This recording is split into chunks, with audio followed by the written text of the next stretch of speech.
Hello friends, welcome back to my YouTube channel. तो आज हम इस वीडियो में जो है देखने वाले हैं एमओटी। एक वीडियो एमओटी का आ चुका है जिसमें सिंपल सा जानकारी दिया हुआ था कि बॉन्डिंग मॉलिक्यूलर ऑर्बिटल क्या होता है, एंटी बॉन्डिंग क्या होता है, नॉन बॉन्डिंग क्या होता है। तो मैं एक बार शॉर्ट यहाँ पे आपको बताने के लिए बस मैं एक डायग्राम यहाँ बनाया हूँ H2+ का। ठीक है, H2+ का मॉलिक्यूलर ऑर्बिटल कैसे बनेगा। देखो, ये एटम है। एटम जब आपस में जुड़ते हैं तो अपने सभी के सभी ऑर्बिटल को कंबाइन कर देते हैं और मॉलिक्यूलर ऑर्बिटल का फॉर्मेशन करते हैं। ठीक है, तो यहाँ पे क्या था, एटॉमिक ऑर्बिटल था। ये भी क्या था, एटॉमिक ऑर्बिटल था। लेकिन ये जो बनेगा वो मॉलिक्यूलर ऑर्बिटल बनेगा।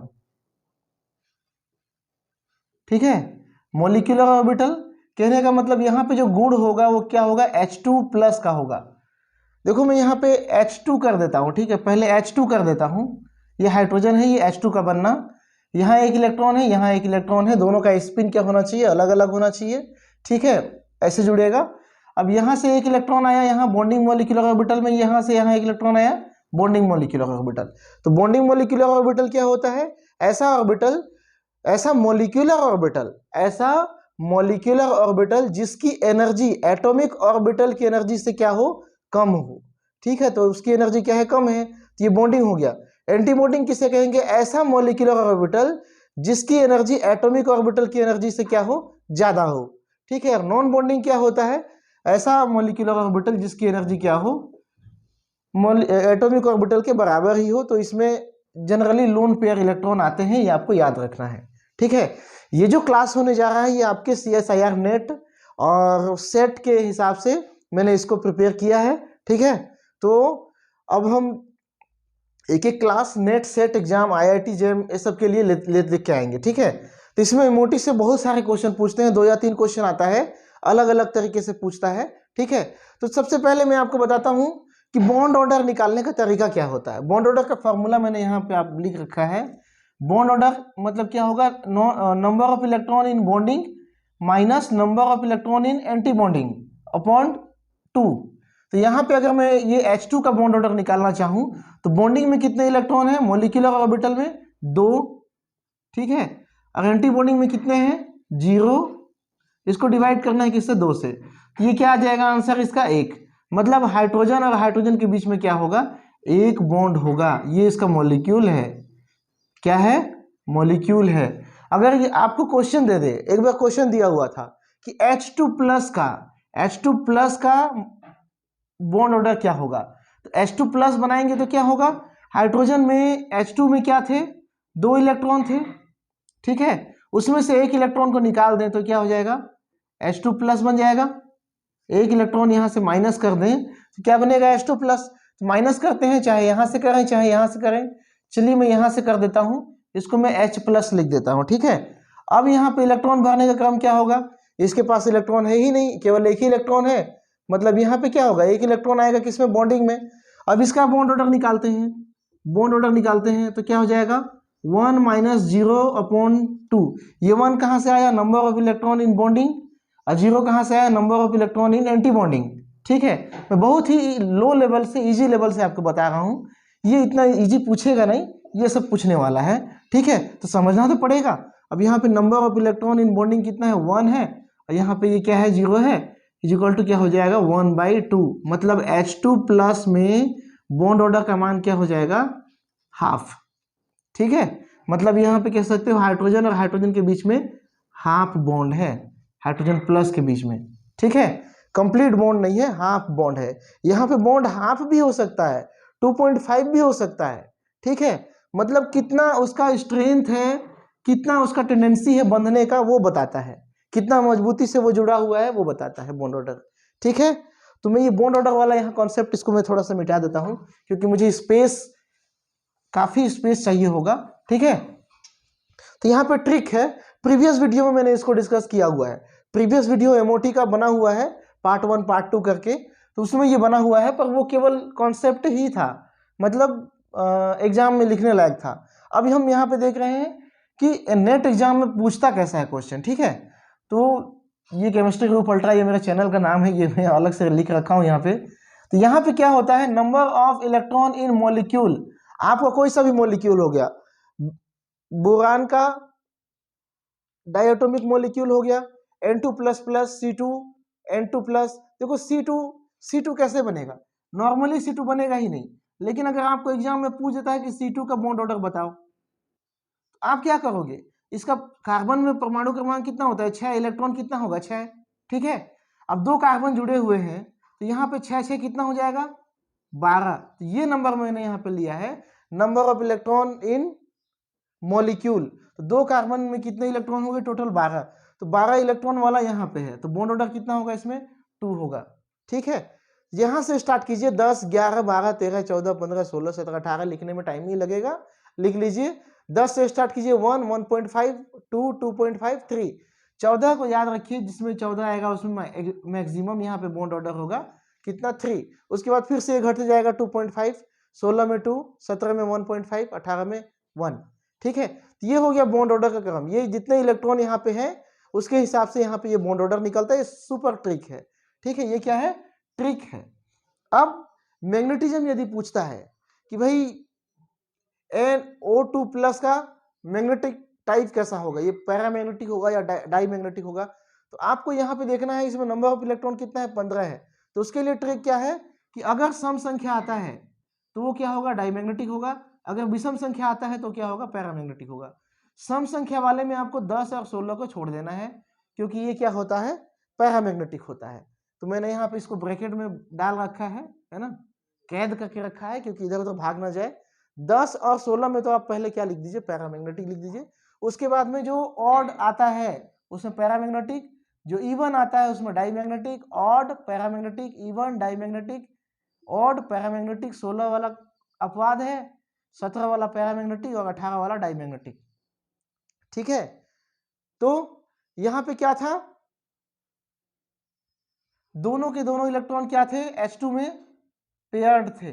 अगर हम H2 की बात करें दोनों के दोनों इलेक्ट्रॉन पेयर थे, जहां भी इलेक्ट्रॉन पेयर्ड होगा वो क्या होगा डाईमैग्नेटिक होगा, और जहां भी अनपेयर्ड इलेक्ट्रॉन मिलेगा जैसे H2+ का, तो ये क्या हो जाएगा पैरामैग्नेटिक। आपको ये भी पूछ सकता है H2 is what and H2+ is what, magnetism बताओ, ऑप्शन में दे देगा H2 डाईमैग्नेटिक, H2+ डाईमैग्नेटिक, दूसरा ऑप्शन में दे देगा H2 पैरामैग्नेटिक, H2+ डाईमैग्नेटिक, तीसरा ऑप्शन में दे देगा H2 डाईमैग्नेटिक और H2+ पैरामैग्नेटिक, और चौथा में दे देगा आपको H2 पैरा, H2+ पैरा।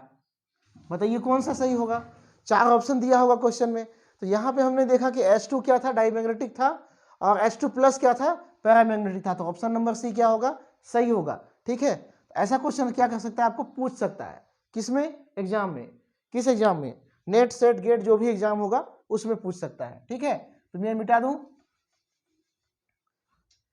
अब छोटे छोटे मॉलिक्यूल का एमओटी बनाना आपको आना चाहिए, ठीक है।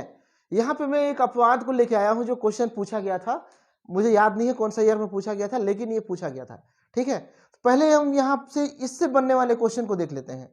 पूछा जाता है अक्सर सुपर ऑक्साइड और पर ऑक्साइड में बॉन्ड लेंथ क्या होगा, किसका बॉन्ड लेंथ ज्यादा होगा। देखो बॉन्ड लेंथ की बात करते हैं तो बॉन्ड लेंथ क्या होगा, बॉन्ड ऑर्डर के विश्वानुपाती होता है, मतलब इनडायरेक्टली प्रोपोर्शनल होता है। हमने मैग्नेटिज्म देखा, जहां भी अनपेयर्ड इलेक्ट्रॉन होगा वो क्या होगा पैरामैग्नेटिक होगा, जहां पे पेयर्ड इलेक्ट्रॉन होगा डाईमैग्नेटिक होगा। तो 10 इलेक्ट्रॉन से 18 इलेक्ट्रॉन तक के तो आप निकाल सकते हो, उससे कम का मॉलिक्यूलर ऑर्बिटल डायग्राम बना के बना सकते हो, कोई दिक्कत नहीं है, ठीक है। तो यहां पे क्या होता है, बॉन्ड ऑर्डर की बात करते हैं, बॉन्ड ऑर्डर जितना ज्यादा होगा बॉन्ड लेंथ उतना कम होगा, ठीक है। बॉन्ड ऑर्डर जितना ज्यादा होगा बॉन्ड लेंथ उतना कम होगा। अब इन सब में बताओ सबसे कम बॉन्ड लेंथ किसमें होगा, सबसे ज्यादा बॉन्ड ऑर्डर किसका है, ये वाला क्या है, इसका एग्जांपल नाइट्रोजन N2 है, ठीक है। N2 में सबसे बॉन्ड लेंथ क्या होगा कम होगा, N2 में ट्रिपल बॉन्ड होता है क्योंकि बॉन्ड ऑर्डर 3 आया है, ठीक है, इसका बॉन्ड लेंथ सबसे कम होगा, ठीक है। और किसी का एग्जांपल ले लेते हैं जैसे ये C2 का, C2 में डबल बॉन्ड पाया जाएगा, ठीक है। तो यहाँ भाई डबल बॉन्ड और ट्रिपल बॉन्ड का अट्रैक्शन तो ज़्यादा ही होगा ना, ट्रिपल बॉन्ड में अट्रैक्शन ज़्यादा होगा, तो बॉन्ड लेंथ यहाँ पे क्या हो गया, कम हो गया। क्लियर है? तो बॉन्ड लेंथ इनडायरेक्टली प्रोपोर्शनल होता है किसका, बॉन्ड ऑर्डर का, या बॉन्ड ऑर्डर इनडायरेक्टली प्रोपोर्शनल होगा बॉन्ड लेंथ का। बॉन्ड ऑर्डर बढ़ेगा बॉन्ड लेंथ कम होगा, बॉन्ड ऑर्डर बढ़ेगा बॉन्ड लेंथ कम होगा। अब आते हैं स्ट्रेचिंग फ्रीक्वेंसी, दोनों को तुलना कर लेते हैं। ठीक है, कि बॉन्ड ऑर्डर जो होता है वो स्ट्रेचिंग फ्रीक्वेंसी के बराबर होता है। तो यहाँ पे दोनों को अगर क्वेश्चन में दे दिया C2 और N2 में स्ट्रेचिंग फ्रीक्वेंसी किसकी ज्यादा होगी, तो आप क्या बताओगे, N2 की ज्यादा होगी। क्यों? क्योंकि इसका बॉन्ड ऑर्डर ज्यादा है। ठीक है, N2 की स्ट्रेचिंग फ्रीक्वेंसी मतलब खिंचाव वाला फ्रीक्वेंसी, इसको ज्यादा ताकत देना पड़ेगा, ज्यादा एनर्जी देना पड़ेगा। ठीक है, स्ट्रेच करने के लिए, खींचने के लिए। क्यों? क्योंकि बॉन्ड लेंथ कम है भाई। ठीक है, ये तो जनरल सा ट्रिक है ना, जनरल सा स्टेटमेंट है कि जिसका स्ट्रेंथ ज्यादा होगा, बॉन्ड स्ट्रेंथ, उसका बॉन्ड ऑर्डर भी क्या होगा, ज्यादा होगा। ठीक है, अब यहाँ पे क्वेश्चन पूछा गया था एक बार कि सुपर ऑक्साइड और पर ऑक्साइड में बॉन्ड लेंथ किसका ज्यादा होगा। अब आपको जानना पड़ेगा कि सुपर ऑक्साइड क्या होता है, पर ऑक्साइड क्या होता है। सुपर ऑक्साइड बताइए, सुपर ऑक्साइड होता है O2 माइनस, अब पर ऑक्साइड क्या होगा, O2 माइनस। ठीक है, अब यहां पे देखिए दोनों में से बॉन्ड लेंथ किसका ज्यादा होगा, तो मैं यहां दोनों को ही एग्जांपल लिया हूं, सुपर ऑक्साइड और पर ऑक्साइड। ठीक है, सुपर ऑक्साइड और पर ऑक्साइड का मैंने क्या किया है, बॉन्ड लेंथ जो है इस चार्ट से बता सकता हूं कि यहाँ सुपर ऑक्साइड में क्या होगा 1.5 होगा और पर ऑक्साइड में क्या होगा 1 होगा। ऑक्सीजन ऑक्सीजन के बीच में जो बॉन्डिंग होगी वो क्या होगी, यहाँ पे 1 होगी और यहाँ पे क्या होगी 1.5 होगी। मतलब यहाँ से स्पष्ट कह सकते हो कि सुपर ऑक्साइड का बॉन्ड लेंथ क्या होगा, ज्यादा होगा। अगर इसी को चेंज कर दे, स्ट्रेचिंग फ्रीक्वेंसी पूछ दे, ठीक है, स्ट्रेचिंग फ्रीक्वेंसी पूछा है, यहाँ नेक्स्ट क्वेश्चन मैंने लिया है, लेकिन यहाँ पे क्या पूछा है, हीमोग्लोबिन और मायोग्लोबिन में जो सुपर ऑक्साइड मिलता है, नहीं, यहाँ पे क्या पूछा था, हीमोग्लोबिन और मायोग्लोबिन में ऑक्सीजन और हीमोसाइनिन में जो ऑक्सीजन रहता है, ठीक है, उनमें उसमें का स्ट्रेचिंग फ्रीक्वेंसी किसका ज्यादा होगा, ये पूछा गया था। अब आपको जानना पड़ेगा कि हीमोग्लोबिन में कौन सा फॉर्म में ऑक्सीजन जुड़ा रहता है और हीमोसाइनिन में कौन सा फॉर्म में। तो हीमोग्लोबिन मायोग्लोबिन में जो ऑक्सीजन जुड़ता है, हमारे ब्लड में जो ऑक्सीजन जुड़ता है वो क्या होता है, सुपर ऑक्साइड के फॉर्म में जुड़ता है, मतलब O2 माइनस। ठीक है, और हीमोसाइनिन में जो ऑक्सीजन होता है वो क्या होता है, पर ऑक्साइड के फॉर्म में रहता है। ये आपको जानना पड़ेगा। ठीक है, बॉन्ड ऑर्डर मैंने पहले ही बता रखा है कि सुपर ऑक्साइड का 1.5 और पर ऑक्साइड का 1। क्लियर है? तो अब यहां से आप बता सकते हो कि सुपर ऑक्साइड का स्ट्रेचिंग फ्रीक्वेंसी क्या होगा, ज्यादा होगा, किससे, पर ऑक्साइड से, क्योंकि इसमें बॉन्ड ऑर्डर कितना है 1.5 और इसमें क्या है 1 है। और ये भी दिया रहता है कई बार, या नहीं भी दिया रहता है, पूछ देता है कि सुपर ऑक्साइड का स्ट्रेचिंग फ्रीक्वेंसी कितना है, तो ये वेव नंबर में है 1100 cm और इसका कितना है 750 cm। तो ये सब आपको याद रखना पड़ेगा। ठीक है, अब यहां पे एक ऐसा क्वेश्चन पूछा गया था कि बहुत सारे स्टूडेंट जो है कंफ्यूज हो गए। ये पूछा गया था CO और CO+ का बॉन्ड ऑर्डर क्या है। ठीक है, CO का इलेक्ट्रॉनिक कॉन्फ़िगरेशन इलेक्ट्रॉनिक कितना होगा, इसमें 6 इलेक्ट्रॉन प्लस ऑक्सीजन में कितना 8 इलेक्ट्रॉन, मतलब कितना हो गया 14 इलेक्ट्रॉन। मतलब यहाँ पे बॉन्ड ऑर्डर कितना होगा 3 होगा, ये तो बता सकते हो। ठीक है, अगर CO+ की बात करें, यहाँ पे 6 इलेक्ट्रॉन कार्बन में, ऑक्सीजन में कितना 7 इलेक्ट्रॉन, क्योंकि एक इलेक्ट्रॉन निकल गया है, तो इसका कितना हो जाएगा 6 और 7 कितना होगा 6 दूनी 12 और 1 13। इसके हिसाब से क्या होना चाहिए, 13 के हिसाब से 2.5 होना चाहिए, लेकिन ये होता नहीं है। ठीक है, ये होता नहीं है, और क्यों नहीं होता है इसको हम मॉलिक्यूलर ऑर्बिटल डायग्राम बना के देखते हैं। ठीक है, CO का बनाने में तो कोई दिक्कत नहीं है, CO का ही चलो बना लेते हैं। 1s 1s 2s 2s, यहां पे 2 इलेक्ट्रॉन, यहां 2 इलेक्ट्रॉन बॉन्डिंग में, इसका भी 2 इलेक्ट्रॉन, इसका भी क्या होगा 2 इलेक्ट्रॉन, ये क्या हो गया, इस तरह से मैं रफली डायग्राम बना रहा हूं। भाई इसमें 2 इलेक्ट्रॉन थे, इसमें 2 इलेक्ट्रॉन थे, इसमें 2 इलेक्ट्रॉन थे, इसमें 2 इलेक्ट्रॉन थे, 2 यहाँ भरा, 2 यहाँ भरा, 4 भर गए, 2 यहाँ भरा, 2 यहाँ भरा, 4 भर गए। अब खेल होता है यहाँ पे 2p में। 2p में बॉन्ड हम उसको थोड़ा डिटेल में बनाते हैं कुछ इस तरह से, ठीक है। 14 से कम वाले का इलेक्ट्रॉनिक कॉन्फ़िगरेशन हमने क्या बना, मॉलिक्यूलर कॉन्फ़िगरेशन कैसे बनाया था, ये रहा इसका कॉन्फ़िगरेशन,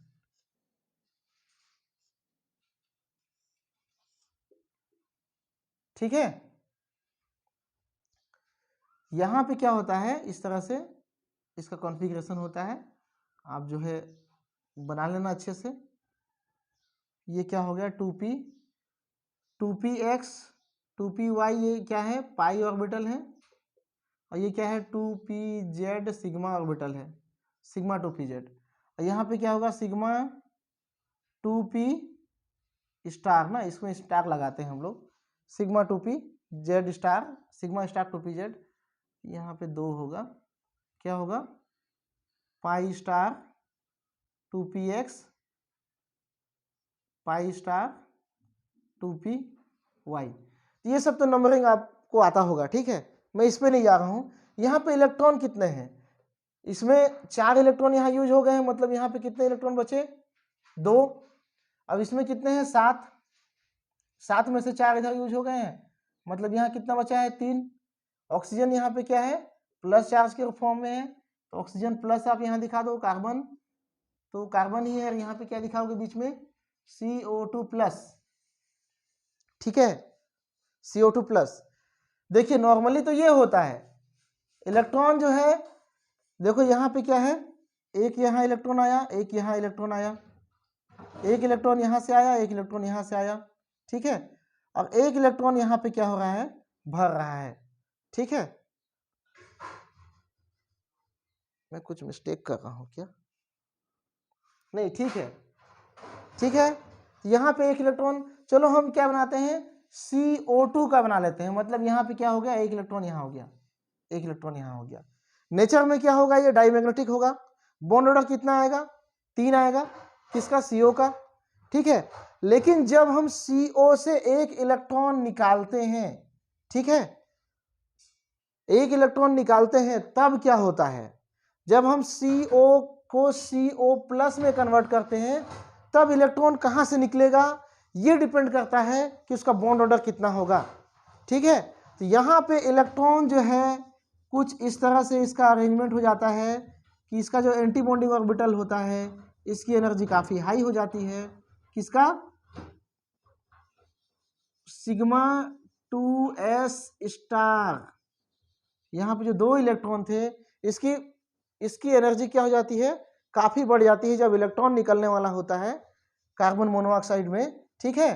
तो जब इलेक्ट्रॉन निकलता है तो हाईएस्ट ऑक्यूपाइड मॉलिक्यूलर ऑर्बिटल से निकलेगा, ठीक है। यहां से एक इलेक्ट्रॉन निकलता है, अब यहां से एक इलेक्ट्रॉन निकलेगा तब क्या होगा, यहाँ पे एक इलेक्ट्रॉन की कमी हो जाएगी, ठीक है। मतलब स्थिति क्या हो गई, यहाँ पे प्लस चार्ज बन रहा है, मतलब यहाँ पे एक इलेक्ट्रॉन है, यहाँ पे 2 इलेक्ट्रॉन है, 2 इलेक्ट्रॉन यहाँ भरा, एक इलेक्ट्रॉन यहाँ भरा, ठीक है। मतलब जब भी कार्बन मोनोऑक्साइड में से इलेक्ट्रॉन निकलेगा तो 2 सिग्मा स्टार 2s से इलेक्ट्रॉन निकलता है, ठीक है, सिग्मा स्टार 2s से इलेक्ट्रॉन निकलता है। अब अगर हम इसको इलेक्ट्रॉन निकालने के बाद बॉन्ड ऑर्डर कैलकुलेट करते हैं तो कैलकुलेट कर लो, बॉन्डिंग में कितना है 2 2 4 2 6 2 8 2 10, बॉन्डिंग में कितना इलेक्ट्रॉन हो गया 10, माइनस एंटी बॉन्डिंग में कितना इलेक्ट्रॉन हो गया 2 और 1 3, यहाँ पे हम रख देते हैं 3। अब हम इसको डिवाइड करेंगे किससे 2 से, अब डिवाइड करो भाई, ये कितना आ गया 7/2, ठीक है, कितना होगा 3.5। यहीं पे मिस्टेक हो गया था, इसका बॉन्ड ऑर्डर 2.5 ना होके क्या होता है 3.5। एक बार आप इस चीज को समझो, उसके बाद में आपको इसको बनाने की जरूरत नहीं है। अगर क्वेश्चन पूछा जाता है तो आप डायरेक्टली कह सकते हो कि हाईएस्ट बॉन्ड ऑर्डर किसका होता है CO2 प्लस का। इस पूरे चार्ट में अगर हाईएस्ट बॉन्ड ऑर्डर देखा जाए तो हमने यहाँ पे नाइट्रोजन का देखा था, लेकिन CO2 प्लस का बॉन्ड ऑर्डर क्या होता है 3.5, मतलब इसके पास क्या बॉन्ड है, कार्बन और ऑक्सीजन के बीच में 3.5 का बॉन्ड ऑर्डर है। ठीक है, समझ में आ रहा है? ये बैक बॉन्डिंग को दिखाता है, समझ सकते हो, ये बैक बॉन्डिंग को दिखाता है ना। तो ये तो ऐसा समझने के लिए है केवल, बाकी ये जो क्वेश्चन है ये पूछा जाता है अक्सर, क्योंकि लोग इसमें कंफ्यूज रहते हैं, इसका बॉन्ड ऑर्डर निकालने नहीं आता है। तो उसका कारण यही है, भाई इजी तरीके से तो निकाल लोगे, लेकिन अगर हमको क्या पता कि इसकी एनर्जी यहाँ बढ़ गई है, यहाँ से इलेक्ट्रॉन निकल रहा है, मतलब 2 सिग्मा स्टार 2 ऐसे इलेक्ट्रॉन निकल रहा है, ये हमको नहीं पता, तो हम क्या कर देंगे, हम तो वही कर देंगे ना, यहाँ से इलेक्ट्रॉन निकालेंगे, इसको क्या दिखा देंगे, पैरामैग्नेटिक है। पैरामैग्नेटिक तो होगा, यहाँ पे सिंगल इलेक्ट्रॉन है, मतलब इसका गुण क्या होगा, पैरामैग्नेटिक होगा, है ना, पैरामैग्नेटिक होगा। लेकिन बॉन्ड ऑर्डर क्या हो जाता है, चेंज हो जाता है, इस वजह से इसकी स्ट्रेचिंग फ्रीक्वेंसी। ये क्वेश्चन नहीं पूछा गया है। अगर आपको ये क्वेश्चन पूछ दे, बॉन्ड ऑर्डर तो कई बार पूछ चुका है, हो सकता है ये पूछ दे कि CO और CO प्लस में किसकी स्ट्रेचिंग फ्रीक्वेंसी ज्यादा होगी। ठीक है, किसकी स्ट्रेचिंग फ्रीक्वेंसी ज्यादा होगी, अब आप ही बताओ, कमेंट बॉक्स से बताओगे या मैं ही बता दूं? चलो थोड़ा सा काम आप ही कर लो। मैंने कहा है जिसका बॉन्ड ऑर्डर ज्यादा होगा उसकी स्ट्रेचिंग फ्रीक्वेंसी ज्यादा होगी। अब इससे ज्यादा मैं नहीं बताऊंगा, आपको कमेंट में बताना पड़ेगा कि किसका स्ट्रेचिंग फ्रीक्वेंसी ज्यादा होगा, और आज ही कमेंट कीजिए, ठीक है, क्योंकि कल से फिर हम नया वीडियो लेके आ जाएंगे। कल हम हाइब्रिडाइजेशन का वीडियो लेके आ जाएंगे। अगर इस चार्ट से संबंधित कोई भी डाउट हो कमेंट करिए, फिर से मैं इसका वीडियो बना दूंगा, मतलब जो कमेंट होगा, या किसी का मॉलिक्यूलर ऑर्बिटल डायग्राम देखना चाहते हो तो वही बना दो, शॉर्ट वीडियो बना दूंगा छोटा छोटा, ठीक है, कि किसका मॉलिक्यूलर ऑर्बिटल डायग्राम आपको समझ में नहीं आ रहा है तो डिटेल में ये डायग्राम बड़े से पर्दे में बना दूंगा, ठीक है। तो ये नेट सेट गेट के लिए आपका पहला वीडियो है, समझ लीजिए। कुछ वीडियो मैंने डाला है पहले, पर ऐसे नहीं डाला था, क्वेश्चन के साथ नहीं डाला था, ठीक है। तो इस तरह से क्वेश्चन पूछा जाता है, क्वेश्चन को भी आप ध्यान दीजिए, और हो सके तो गूगल कीजिए कि कैसा कैसा क्वेश्चन पूछा जाता है ना, गूगल करके उसको सॉल्व करने का प्रयास कीजिए, ठीक है। तो चैनल में बने रहने के लिए बहुत बहुत धन्यवाद, और आप सभी का दिन शुभ हो, और आप सभी को तैयारी के लिए ऑल द बेस्ट।